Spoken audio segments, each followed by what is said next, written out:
good evening, and welcome to Tea Time.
Welcome to Tea Time. It is January 6th, 2025. Happy New Year, everybody. And I'm excited to say that this is Season 5, Episode 1. Ooh, I'm going to talk about my weekend real quick and get to my in-studio guests.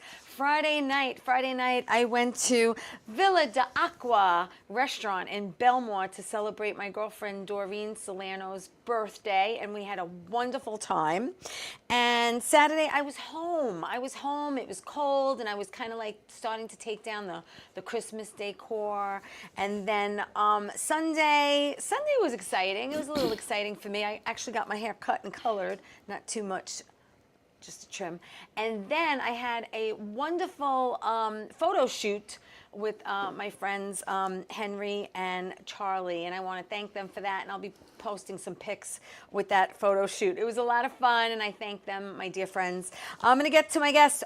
First, though, I have to give a shout out. Happy and a healthy birthday to Michael Norton in sunny, warm Florida. I love you, my friend. And also want to announce that Murdered by the Mob has a very busy season for 2025. Our first show is January 18th at the Grizzly Pear. But if you have not seen the show yet, please go to murderedbythemob.com for all upcoming shows, and I hope to see you at one of the shows.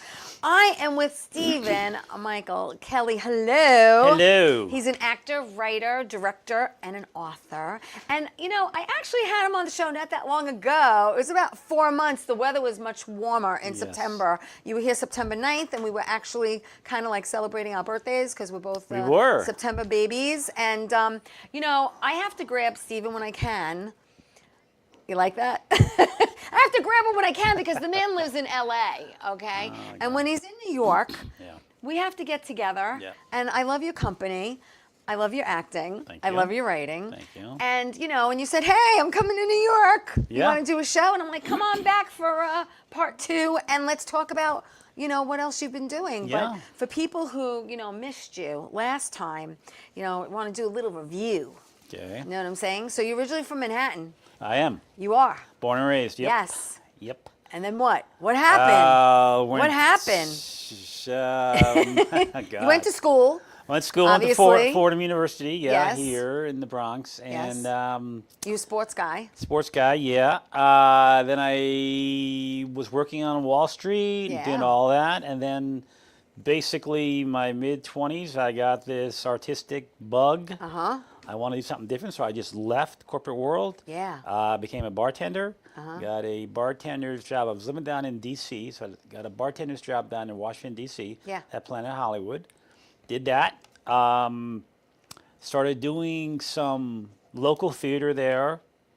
Did some print work. And then it was like, okay, do I go back up to New York? Right. To try to do theater, or do I go out to California? So there was a job opening in Planet Hollywood in Costa Mesa in Orange County, California. And I applied it like, you're not going to get it, dude. Because there's so many local guys from LA are going to get it. You're in DC, you're not going to get it. Well, I got it. Right. So I had to move out to California in 10 days. Wow. So Did you know anybody No. there at the time? nobody. No one. I basically got there and was like, okay, Now what? now what do I do? Yeah. And one of the first meetings we had, I'm an East Coast guy. I'm dressed like an East Coast guy. I got my little loafers on. I got my Letterman jacket on, and they're like, "Oh, look, Chachi's here." What the? What the? I was that's I great. like oh, I don't fit in, do I? Right? Okay, I get it. I get it. So No, but that worked to your advantage. yeah, I was like certain I was ways. like the East Coast guy. Yeah, yeah. So You weren't like the rest. no, I was not like the rest. You know? And still I'm not, which is that's like Makes you unique. completely debatable at this point. So then I just kept getting work. But you actually did modeling. You did some kind of, didn't you do some kind of modeling and commercial print work? I did. I got some print work, commercial print work. I would be the doctor, the lawyer. I did something in Las Vegas for Starlight Express, Oh yeah. which was a musical. I did the print work for it. Yeah. So it was kind of cool. I was on a poker chip. They had me in the game room. These huge, freaking Yeah, yeah. posters. So Yeah. I did all that stuff. Did some Geico print work, and you know, That's just- fun. It helps pay the bills, you know. It's stuff like I did a lot of industrial stuff that people wouldn't see. But like I played once a patient in a nursing magazine. Yeah. The article was nurses who had issues with the latex gloves, Oh. who would then break out. Yeah. And literally, when we're doing the shoot, Yeah. I'm in an ambulance and they have me hooked up, you know, like Right. pretend. Yeah. She had latex gloves. Yeah. Within 10 minutes, she was breaking out. Really? Yeah, real thing. That's like one of the questions they ask you now when you go to a doctor. Are you allergic to anything? And it'll say latex. Yeah, you know? I didn't know anything about it. I'm like, wow, you're not lying. Yeah, no. So did that, and then I got in a motorcycle accident, and that just changed Yeah. everything. Yeah. I had to go back to work. I ran out of money. Right. I just got my SAG card, but I couldn't walk for 6 months. How'd you get your SAG card? How'd you get it? Just getting extra work. Okay. I did I did a couple of baseball movies. I did just local stuff, Yeah, and I was able to, because back then that was a really big thing. Right. Like you really had to get your SAG card. So I got enough extra work to Right, submit, got right, it, yeah. and you know, just kept going with it. Yeah. And it's been a long, crazy journey. A good It one. has. A It good has. one. We have a pic. The first pic of you, I think, is actually on stage. Tell me about this one. Who was that guy? That It's was a cowboy. Oh my God, yeah. That was Lilies of the Field. I did that about a year and a half ago in Los Angeles. That's cool. It's based on. It was a book based on a movie. Sidney Poitier played the lead character. Okay. And he was the first African American actor to win an Academy Award. Wow. Yeah, really good, intense play, great Yeah, actors. yeah, yeah. And Do you enjoy doing theater? I do. I love theater because there's no takes, and you have to be prepared as Yep. an actor. And once you get comfortable, and you know this as an actor, once you get comfortable and you go on stage, Right. and you see the audience there, you feel like, okay, I'm in command of what I'm doing. Right, right. And this is what I'm doing. And if we're playing scene opposite from each other, Yeah. it just, once you get the feel of it, and it just starts to flow, right? Right, yeah, yeah. It just starts to flow. Yeah. So I really like that. I respect starting that way, because you just, it's very disciplined, and you just There's learn. nothing like live theater. There's nothing like There live just theater. isn't. Yeah, there really isn't. So You also performed in Best Little Whorehouse in Texas. I did, You did yeah. that. You did The Mystery of Edward Drew. I did, yeah. You did the Lilies of the Field. Yep. Right? And you also performed in 2 length screenplays, right? It was The Secret Message. I wrote 2 You did that one? screenplays. Yeah, Secret Messages And and Retribution. Retribution, Right. right. Yeah. Now Liam Neeson is now did a movie called Retribution. So Yes. now I'm suing him. Are you? Oh yeah. I'm kidding. I was going to say, no, Yeah. you're not serious. So not serious, but you're such a good actor. I believed you for a second. Are you a casting director? No? No, but So all that for nothing. I've helped. I've helped cast a couple of things. You've done, so 2023, let's go to 2023 because you, that was a busy year for you. And you did a lot of shorts and you wrote them, you directed them, you produced them. I did, yeah. The second pick is B is No Mas, which is right there. Tell me about that. This is, it's funny how things happen. I did a play, Lilies of the Field. Right. Laura Olivier in that shot was Yeah. in Lilies of the Field. Right. I met her, as when you do a play, you spend a couple of months with people and you get to know them. Well, I'd always had it in my mind to do husband and wife kind of a drama, Right. potential divorce. Yep. So after the play, the run was over, Yeah. I approached Laura. I said, listen, I have an idea for something. She's Yeah. like, okay, well, write it. Uh-huh. So Yeah. I wrote a couple of pages. That's what you got to do. Yeah. I wrote a couple pages. She goes, okay. Yeah. Let's keep going. So I wrote it, and we rehearsed it a few times. We shot it at her house. Okay. And it was great. It was well received. Yeah. And she was great in it. There was so much that we did as we were filming it Right. that was not rehearsed. So you did some improv. Well, but it was the subtleties Right. within the character. Right. Little things like when I would come up to her and her character, I'm trying to kind of corner her, and she would sort of fire back and Okay. fold her arms. Right. And it was just more body language. Yeah. But it was stuff that flowed within the dialogue of the characters. Right. And little things. There was a scene where was not rehearsed, where she was doing a mini monologue, and she shed a tear. Oh. It was fantastic. Yeah. And I just, out of instinct, just wiped her face. Right, Wiped her right, tear. right. Things like that. Yeah. In the moment. In the moment. Being authentic in the moment. When you do something like that, now you know it's really clicking. Yeah. And So, you end up getting, that's how movie magic happens. Yeah, I mean, once, again, the rehearsals were good, but once, again, because she's a stage actor, I'm a stage actor, once we're rolling, we're going for it. Yeah. And it was great. She did a fantastic job in it. And then it just led me on to other things, actually. Yeah. Then the next one, the next pick, you did The Righteous. The Righteous, Again, wrote it, directed, and produced it. Yeah, this was a very intense Yes. short where I play I enjoyed that clip that I saw. Thank you. I Yeah. play a police officer Yeah.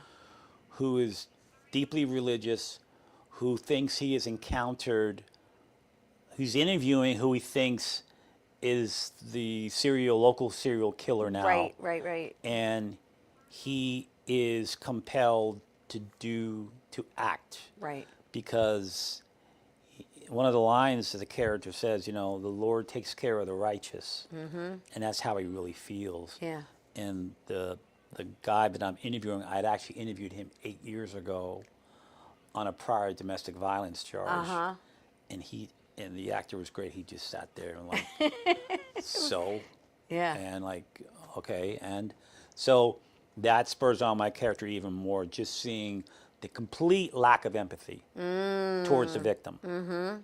And my character, I wrote it so it's an interrogation room and the camera's broken. So it's the first thing the defendant or the accused says, is that camera? I goes, no, it's not working. And so I just go on with the character, and I just feel like, I believe in fate. I believe in the Lord. Camera's not working. It's just, now I'm doing dialogue from it. No, it's you, me in this room. Yeah. And you had this coming for years. Yeah. And I get up, and I don't get physical with him, but it's... Yeah, it's intense. Yeah, because he almost kills a woman. And it's he assaults an older woman, and my character in it says, I've seen a lot of crimes over 28 years as a police officer, but one thing that stays with me and bothers me is assault on women. Yeah. And it was such an it's such a compelling role, you know, as an actor. It's just so easy to do, right? Because there's so much meat in it. Yeah. Yeah, it was. That's the one where people see it and they're like, okay, you got to make this into a full-blown movie. Right. Right. They So want more. yeah, they want more. Exactly. Like, what's the backstory to it? There's a lot of There's elements. a lot, of there's a elements, lot there yeah. that you can pull from. Yeah. Yeah. So. You know, we're gonna take my first break. Don't go away. More with Stephen when we get back after this.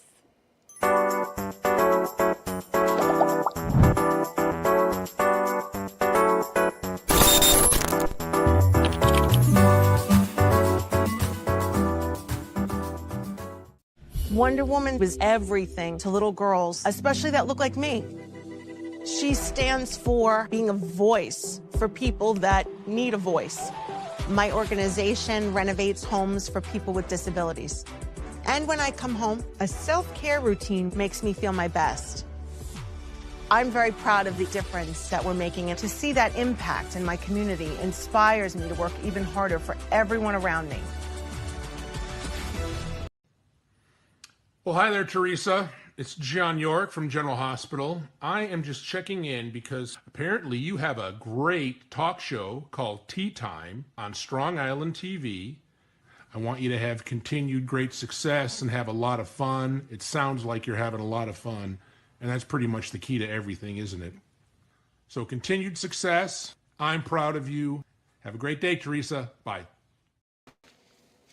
Hey everybody, welcome back to Tea Time, Season 5, baby, Episode 1, my first Monday of the new year, 2025. I'm so excited. Everyone's watching. Thank you for watching the show. Please share it. Please like it. Tell everybody about it. I'm with Stephen Michael Kelly, and he is an actor, writer, producer, author. The man does it all. He's here from LA. I'm excited to have him sitting next to me again, and we're talking about his career and how he is originally from Manhattan, and now he's in LA doing things out there. We're talking about your films in 2023. The next pick, which I think is D, you did something, you wrote, again, directed and also produced, I Can't Save You. And tell everyone about this. This is a story about a police officer who killed his partner in the line of duty by accident. Correct. And he is then brought up on charges. He's found not guilty. He's reinstated. Yeah. But with that, there's going to be policemen in the department that are either going to say, yeah, understand what you did, it was accidental, and some that won't. Right. So it's basically stopped his career. Yeah. He starts drinking too much. He gets divorced. That's his wife in that scene. Yeah, in the car. And then in this moment, I just show up at her house, which used to be our house. Right now we're divorced. Right. I show up and I want to talk to her, and she's just incredulous. Like, you just can't show up. Right. Unannounced. Call first. Call first. I Right. would have said no. Right. But what's in the balance is the fact that we have a daughter together, and that relationship. And that's the permanent connection you have. You have to deal with her to get to the child. Well, in this story, the way I wrote it, I wanted to show the character has not really moved on from his ex-wife. Right. And he says that to her, and Yeah. that's why the theme, I can't save you. Yeah, She yeah, says yeah, to yeah. him, I can't save you anymore.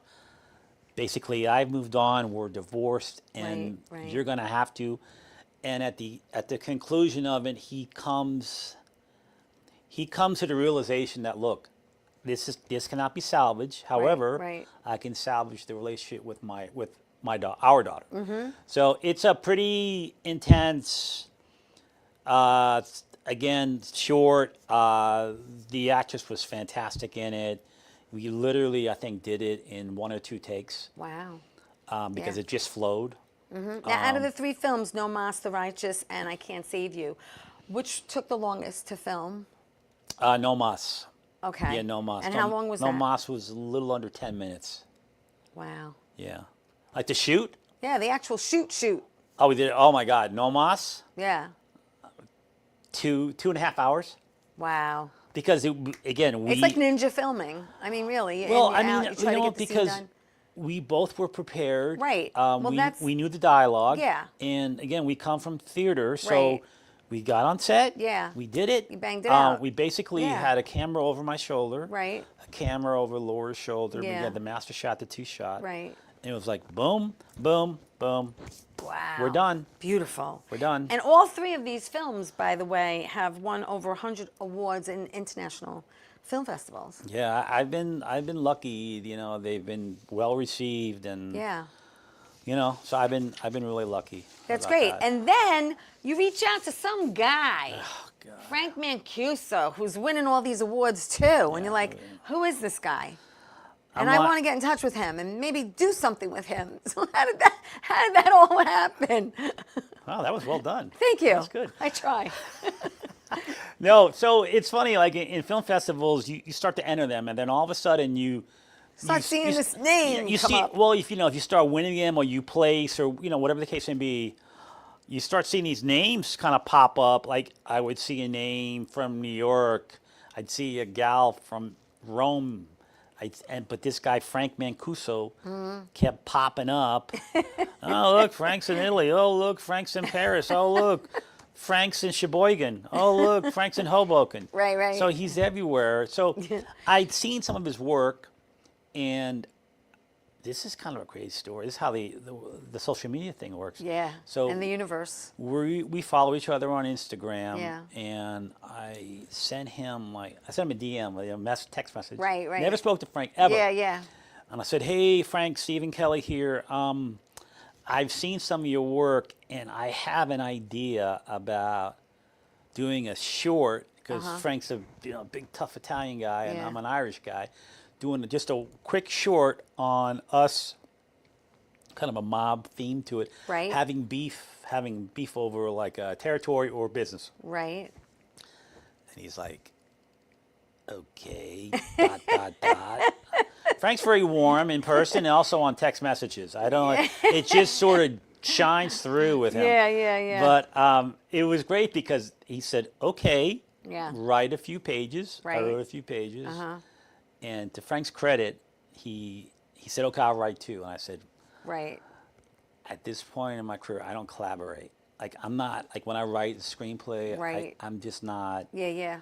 it's too many cooks in the kitchen. If I think the character should go left and you think you should go right, Yeah. then we're going to be at a crossroads. Right, So right. Frank was like, okay, all right, go ahead and write it. Yeah. And sure enough, as I started to write it, then all of a sudden, like, characters started to, I started to write in a love interest, which was his sister, who we used Right. I used to date her 20 years prior. We both been separated. We both, broke up. I broke up with her. We both have been married, divorced. My wife has passed away. She's divorced. Right. And she's had moved upstate, comes back down. It's all here in Long Island. Yep. Set in Long Island. So she comes back in town, and now I have this beef with her brother Franco. His name is Right, Franco right. in the movie, in the script, and it just goes on to the dynamic, because then we start reigniting the relationship after not seeing it for like a decade. Right, right. But that causes a lot of trauma. Yes, it does, because you broke a heart and her brother doesn't forgive you for that. We have Pick E. We could show that. That's the Mikey Blue Eyes. That's there it. it is. There you go. Yep, yep. And there is, it's interesting. A very dramatic, dynamic actor is playing Franco's wife. Oh, in we it. have the next pick. That's the next pick of the cast. Oh, whoa! What the? Hey, some of those faces look very familiar. So who do we have there? Okay, you want we to have introduce Yeah. everybody? So top left. Who's got their arm around me? Okay. I mean, this dude's hitting on Franco's Wife. and sister. At the same time. This guy's a cad. Wow. What a terrible. So you play Frank Mancuso, you play Frank's wife. Yeah. That's me and Mikey Blue Eyes. Yeah. There is Danielle Colette, who plays Yes. Theresa. Yes. There is the legendary Ralph Bracco. Yes. Who's one of one of his guys, one of his paisan. Yeah. And that's the great Joe Cirillo. Joe plays the restaurant owner Yeah. where I meet up completely happenstance with Teresa's character, Right. Danielle, Teresa's in her name. Yeah. We meet up, Right. and Frank was to the Frank was in the bottom. Frank Bottom was left. below you. yeah. Yeah. Can you pop that back up Yeah. real quick? There's Frank. Frank's There's sitting Frank. right. There's He's Frank. in front of me. There's yeah. Frank. Yeah, yeah. There's the crew. There's the crew. Thank There's you. the crew. So obviously Frank helped with the casting since you don't know anyone on Long Island. But he did. Yeah, but he did. But every actor he did, he sent me like you guys are real. we did Yeah. audition. We did Yeah, audition yeah. and send you stuff. Yeah, And, so and they all. then we did get to meet you in person. You came in from LA, and that's when we got to meet you. Yeah, and that we was- sat down and we had a That was September. that was September, and we had a great time, Had a and great everyone time. clicked, and it was fun. In fact, Ralph Bracco, his character originally was going to be a very serious guy. Yeah. But he's a real funny guy. He is. Don't call him a clown, because he goes into Goodfellas Pesci and he loses it. He might start throwing blows. Oh my God, So that's so funny. it was so funny because now Ralph's character in the movie has some comedy Yeah. lines because he's just.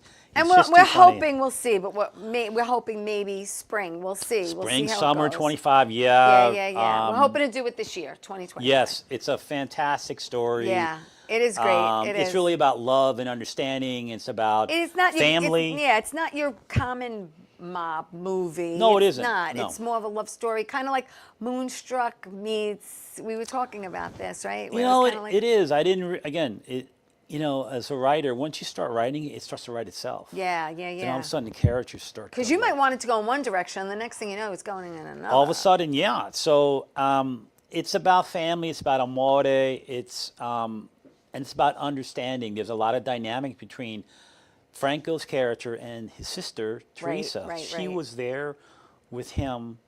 He was there for her Right, when I when you broke broke up her with heart. her. And I broke her heart. Yeah. And So he's not that thrilled to see you. no, and you're not thrilled. Your character, Yeah. you got a lot of. I got issues. You got a lot of nasty lines in the film. I don't know. Yeah, I would write him. You'd say, "That's it." You call that a line? You call that a line? Yeah, no, I So- know. I was like, come on, give me more. Damn it. Good stuff. No, good but stuff. it's gonna be a lot of fun Yep. to shoot, and Yep. it'll be great. And Joe Cirillo, I had him on the show a couple of times. The man is fantastic. He was in The Godfather. He was the main cop in Ghostbusters.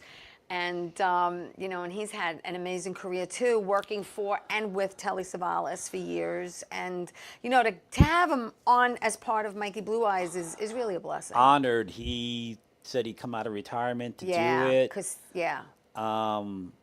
At first, he said Frank had to drop out of the project. So I talked Joe into keeping Frank involved in the project. Oh, it's funny. But no, it's all seriousness. No, it's a fantastic cast. I like when I write shorts or films like this. I love ensemble casts. Yeah. I love them. I don't just like making two main characters and everybody or like set fillers. Right. I want to flesh out every single person's character in it Right. because it adds to it. So where did Mikey Blue Eyes come from? It just kind of came from growing up in New York, and if you grew up in New York, you understand the New York vibe, and you kind of get the wise guy, tough guy. Well, vibe, every neighborhood back in the day had that. You know what I'm saying? it's just sort of I saw what Frank does, and he kind of tapped into something, the New York side of me, like, how you doing? The tough guys thing. So it just, I know, all of a sudden, right? So His chest just inflated. Just inflated. Just popped out. So it just seemed to really like flow. Yeah. But again, once I started writing it, especially the Theresa character, it just, everything just. Yeah. Now it's a full blown. Yeah. Where to your point, originally it was going to be kind of a serious thing. Yeah. But then when I. But it is funny. There's a lot of funny lines in It's there. very funny, and Yeah. Ralph Bracco kills it. I got to tone him down a lot, by the way. He's going to be a problem on the set. You think? Gotta be ad-libbing. I don't know. I work with him a lot. I've never had an issue. Well, he told me that flat out. Oh, he did? He goes, yeah, he's being a diva with you. Yeah, he's like, I'm telling Irish jokes on the set. I got a real problem with that. So, That's funny. I'll talk to his agent and we'll work it out. Yeah, we'll figure it out. We'll figure it out. But no, it's again, once you get like the love and romance part of it, then it becomes a little more tender. Right. And then, there's so much stuff in life that is full of humor. Yeah. Even, things that happen to us. It's true. You have to take laugh. They say laughter is the best medicine, and I believe it. And there's a lot of times in my life where crap happens, and I have to turn it into something funny. Yeah. So that you don't lose your mind. You know what I'm saying? You have to you have to find the funny in everything, I guess, at one point. So, yeah, we're as a cast, we're all excited. We really are. We're really excited. Really hope to get this made. Yeah. And we will. Yeah, we will. definitely. And we have to definitely take my next break. So we'll be back after this. Don't go away.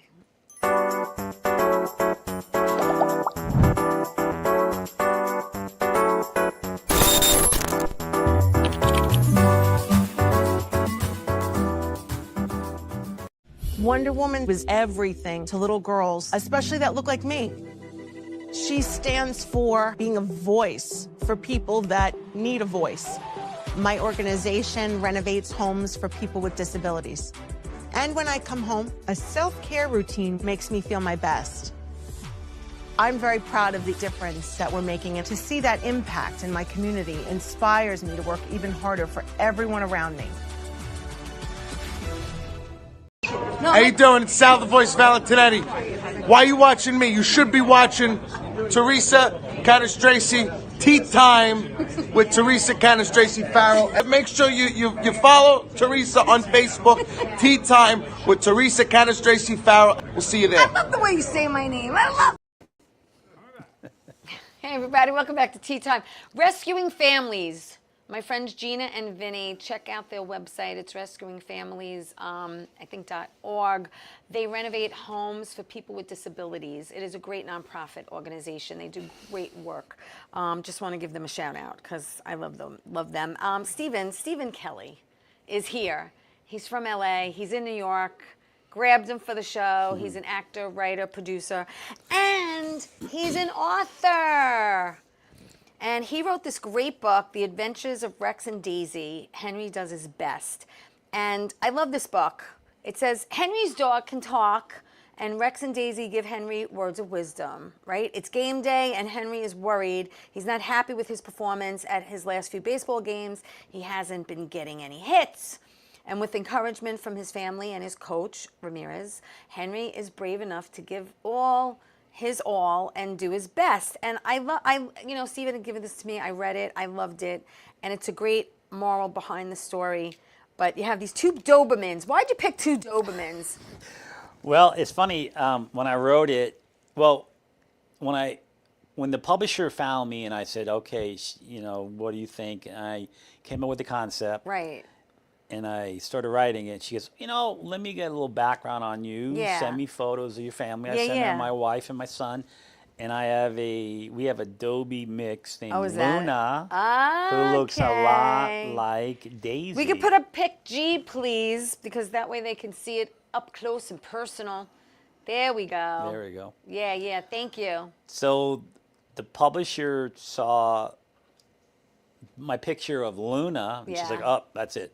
She's going to be Rex and Daisy. I said, well, I only have one. She's female. Like, oh, that's all fine. We can just make a male version. Yeah. So we made Rex, and then I had a dog named Rex before. Nice. He was a Rottweiler. He was a big old boy. Yeah. Sweet dog. So it just, we used the dogs. And the next pick, let's say that this book has now crossed the pond. Tell me about this pick.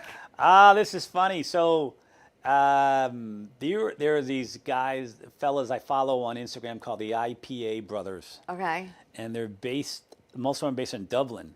And so that book it's in Dublin, Ireland. The lads are in Dublin. That's behind the Catholic Church. They actually did, this is crazy, they actually did a contest. Really? For Rex and Daisy, for people to name their favorite local craft beers Really? out of County Offaly, where my father was born and raised. Oh, wow. Yeah, so they did this That's competition. cool. They did. It's actually on my Instagram page. It's actually I did a kind of funny skit on it. Which is Stephen Kelly Actor Official, by the way, on Yes. Insta. Yeah. That's where you can find that. So they're a bunch of great guys. They That's so they cool. took the book. They read it. I mean, the book has been.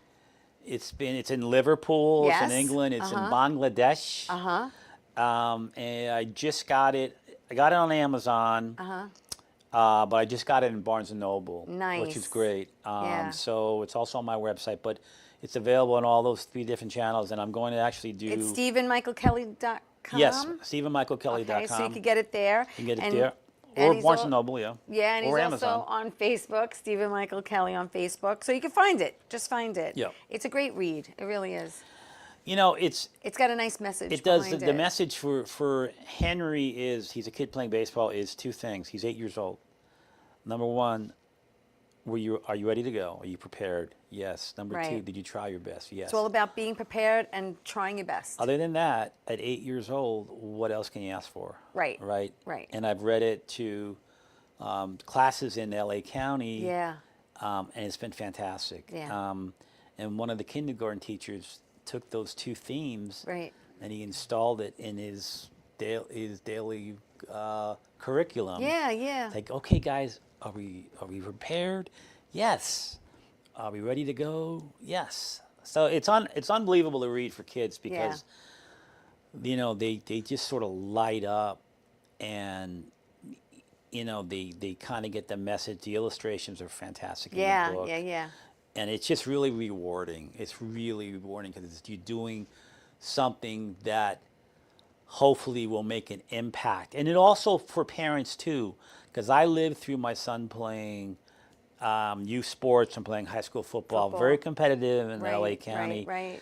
And you know, sometimes we get too wrapped up in the moment. Yes. Like, why'd you strike out? I don't know, Dad, I'm 8 years old. Right. That's why I did. Right. You know, the sometimes parents, I think the parents put a lot of pressure Yes. sometimes on the kids. You know, the Yes. kids want to go out there, they want to have fun, they want to play ball, they want to, you know, but sometimes you got that dark cloud over their head with oh my God, I have to really do well, or I want to make my parents proud, or I don't want to strike out, or I want to land the touchdown, or you know, Yep. whatever it could be. I think it's a lot of pressure, especially on young kids. Look, most kids, if not all, is my opinion, I guess. Yeah. That they always want parents' approval. Oh, of course. And if it's a boy and he's playing a sport, especially like football, Or a girl my- playing volleyball, Yeah. like me. like you know, they want the parents' approval. Of course. And They want to make you them know, proud. it's super important to say, hey, look, are you trying hard? Yes. Yeah. You know, you have to learn to deal with failure. Okay, when you do fail, what do? Right. Do you pick yourself up? Do you keep going? Right. That's what you have to do. And Yeah. this book, Right. It's like never give up. Never Yeah. give up on yourself. yeah, yes, you're gonna fail. Yeah. Everyone does. You're gonna Everyone fail. falls. It's how you get up. Yep. Yeah. All good.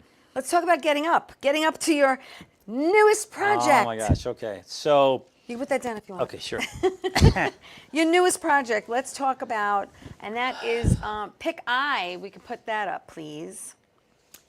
Yeah. So it is actually a documentary.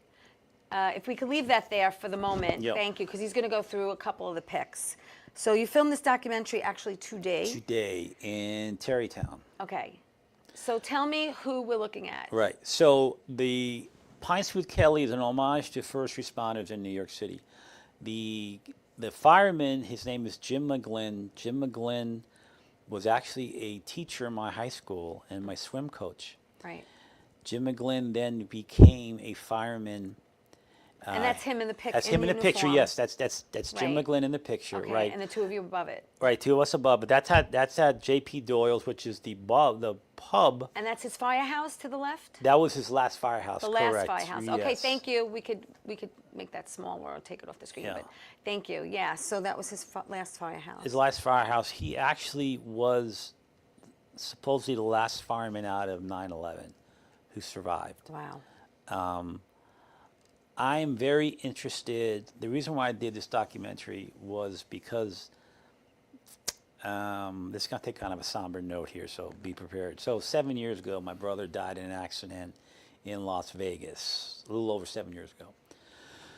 So I get a call, your brother is hit his head, he's in the hospital, so I drive out to Vegas. I spent 3 days with him. He never came to. The nurses and doctors were fantastic.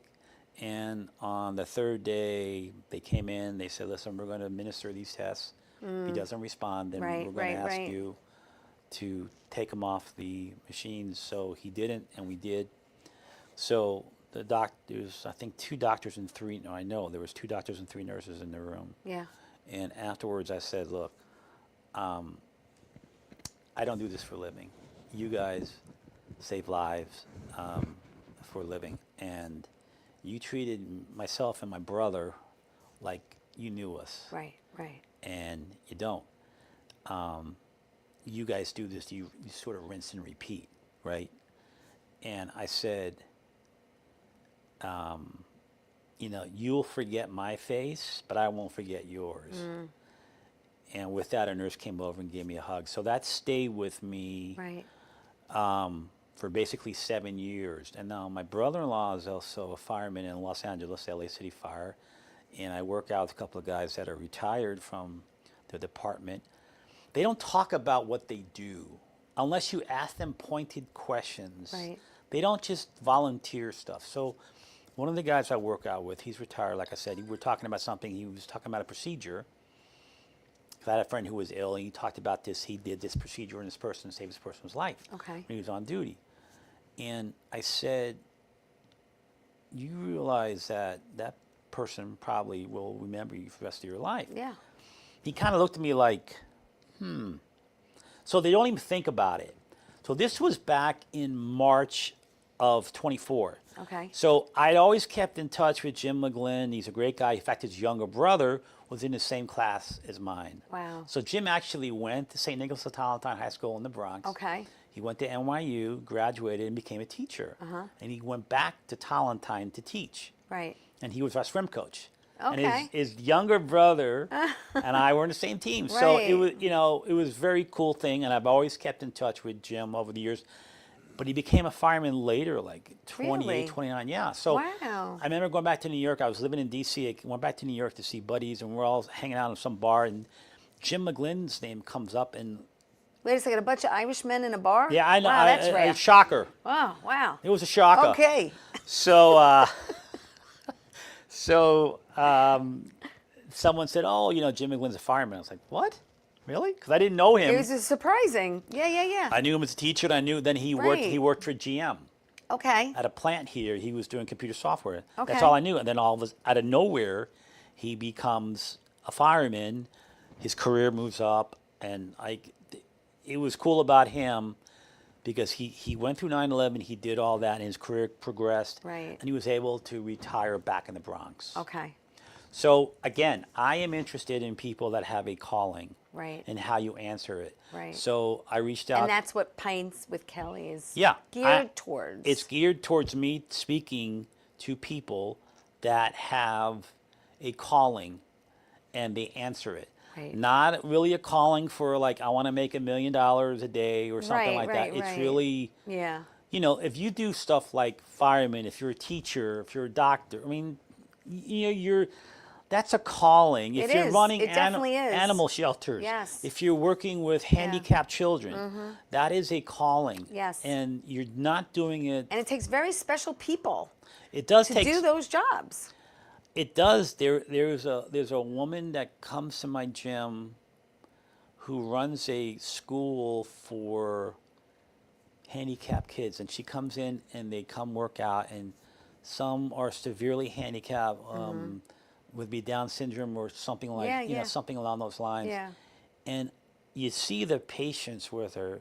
And you know what's really cool about that? When these kids come into the gym, even the muscle heads they light up. Yeah. Because the children are adorable. Yeah. And if they recognize you, they'll come over and give you a hug. Yeah. Because at this point now we recognize all of them, and they recognize a lot of us. Right. So people like that, I find that to be really compelling. Right. So with this one, with Jim, being a fireman, and I know him, that's a really cool thing because we had that connection. Right.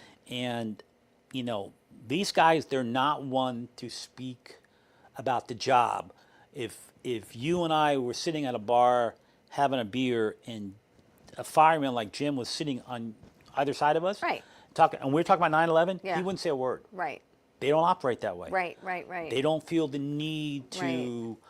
They don't walk around wearing gear, Right. fire, No, I know. NYFDB. So you filmed today. I did. With him. I did. How long did the shoot go? It took about 3 hours. So basically, what we did today is we just ran it, just doing footage. So Yeah. I'll take all that footage, take it back to LA, work with my editor, and we'll turn it into a full-on documentary. I have a lot of photos to do, Right, to add right, in. right. There'll be some voiceovers. There'll Yeah. be some. I'll do I'll find shots of our high school, which is closed, but you Yeah. can find anything Yeah, online yeah, now. yeah. I'll find shots of that, the yearbook pictures, Yeah. and tie it all together. And then when I also did a piece where I introduced the documentary. So I'm talking to the camera. Was he open to the idea right away, or did it take some kind of convincing? It's funny you say that because originally when I reached out for him and told him about it, I think he thought I was going to just do like a blog or write like a piece on it. Right. So I think the 9/11 part, that's part of his life, right?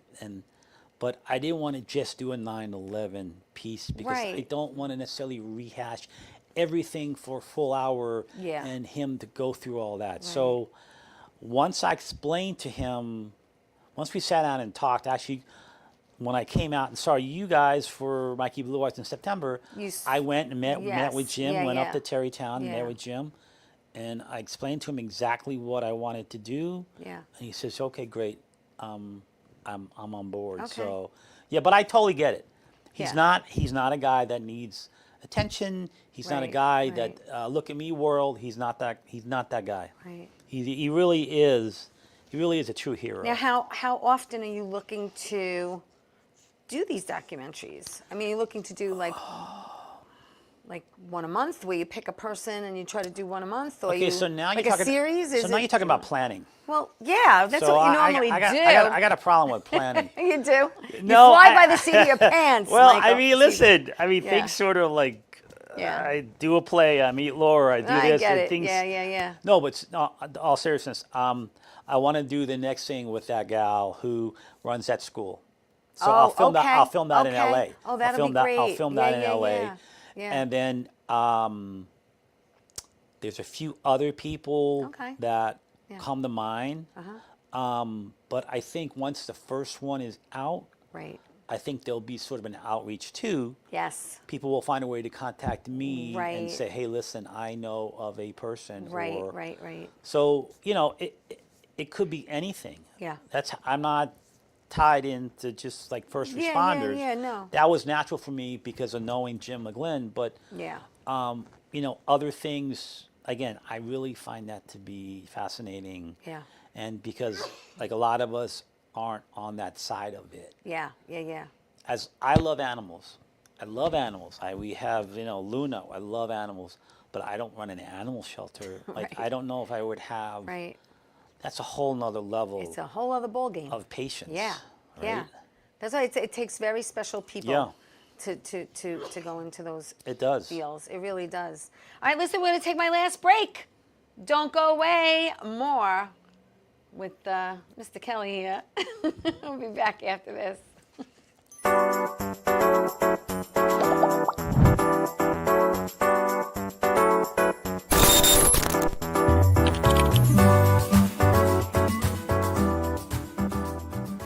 Wonder Woman was everything to little girls, especially that look like me.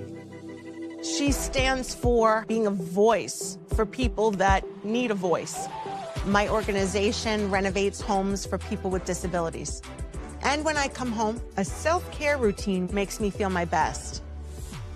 I'm very proud of the difference that we're making, and to see that impact in my community inspires me to work even harder for everyone around me. Doc, who's the best comedian you know? Theresa Farrell. And who's the best actress you know? Theresa Farrell. And who's the best cast member in Bad Boys? Teresa Farrell. Who's got the best radio? Teresa Farrell. Doc, who's your favorite Jimmy? Teresa Farrell. Who are you loving right now? Teresa Farrell. All right, Doc, I love you too, baby. Love you as always. Thank you. Hi, everybody. Thank you for coming back and joining me. This is season 5, episode 1. Insane. Bobby Lacerra's going to figure out exactly how many shows I've done so far. We gotta celebrate this. This is great. Give me a ballpark number and how many shows you've done. I'm thinking anywhere between, I don't know, 50. I usually go on hiatus in August, so I'm thinking maybe 50 times 5. I don't know. I don't know if we're at 250 yet, but that's pretty cool. Congratulations. Thank you. Nice job, dude. Nice job. We'll figure it out awesome. and celebrate or something. But Stephen Michael Kelly's here. You can find him on Facebook. Okay, you can find him on Instagram. And StephenMichaelKelly.com is his website. You can pick up The Adventures of Rex and Daisy and read that. It's such a great book. It really is. And Thank you. before the break, we were talking about this documentary that you actually filmed today in Tarrytown and Pints with Kelly. Pints. Why is it called Pints with Kelly? I bloody have no idea. Did you interview him in a bar? I did? Shocker! And what bloody hell is wrong with that, lass? Oh, you're doing a Baroque now, aren't get you? out now. Okay. Yeah, I didn't do that during the, thank God.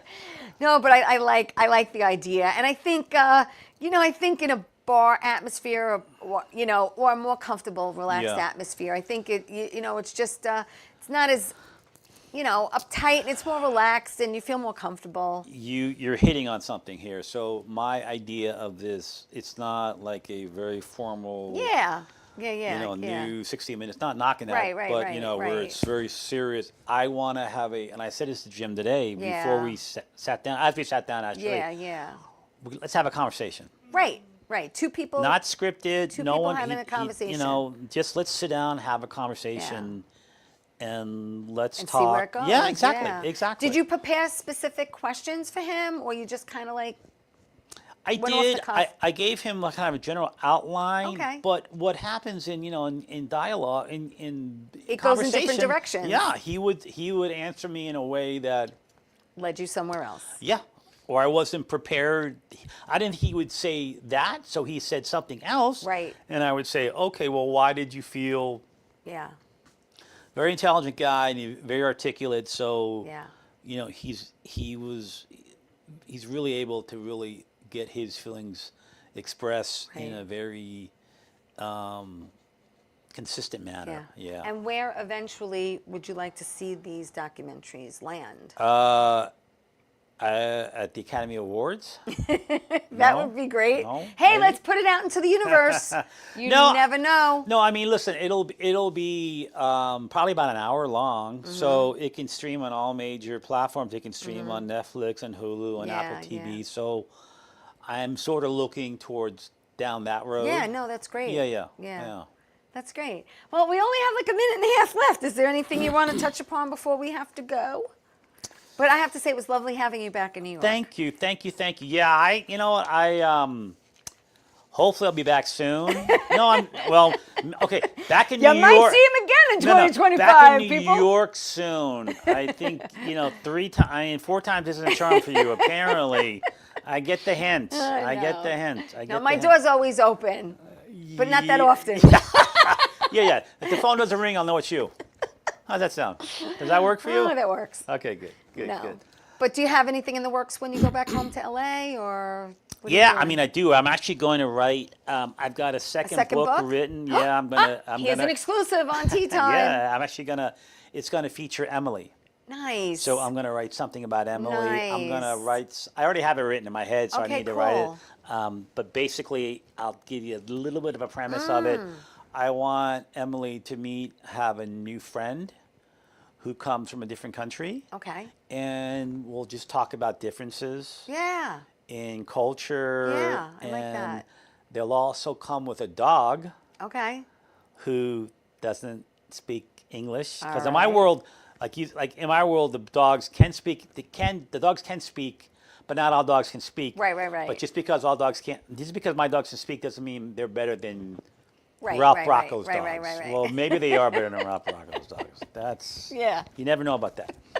Poor Ralph. On that note, On that note, we gotta go. Way to end it. I'm so glad. Thank you. Thank you for coming in. My pleasure. You know, I'm just, like I said, I was glad that, you're back in New York for a short amount of time and then you're going back tomorrow. But Yeah. Listen, I did order the snow just for you. I know. You appreciate it. And the cold, man. It's freezing. Woo, Go it's back cold. to LA. It'll be It's nice cold. and warm. All right, Yeah, listen, it's I want cold. to thank everyone for watching Tea Time. I'm so excited to start season 5 off with my friend Stephen Kelly. And I want to thank everyone for watching Tea Time and supporting me. Remember, tell everyone you love them, and I'll see you next week. Ciao.